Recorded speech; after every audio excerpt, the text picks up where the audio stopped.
Alright, so what I gotta do is turn the car on. The car in the garage is a mess because I've been working on it. But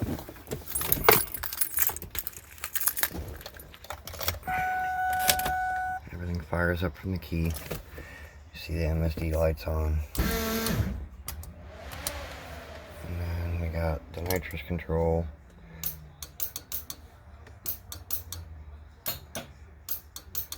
Oh, the LED for that one isn't working. I don't think I have it wired in. And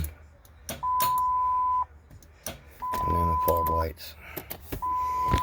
So, I gotta get a new controller. This controller died. It won't power up. I don't know what the fuck the deal is with that thing. I'm gonna double check it here again because it was working. But that's the progress on the center console. I didn't do too great of a job cutting this lower piece to fit around the shifter, but for right now I don't care. I'll get another piece later and make one whole piece out of it, or try to anyway. Probably when I change shifters next year or something. I don't know. We'll see how it goes. I'm sure at some point that little line's gonna bug the shit out of me, so we'll see. But the carbon fiber center dash, shifter, and all that stuff is in there. I still got the rest of the car to put together and button up some wiring over there where I added in the nitro solenoids and bypassed the controller that's up there behind the airbag. So I got some extra grounds to run through the car, but coming along nicely now.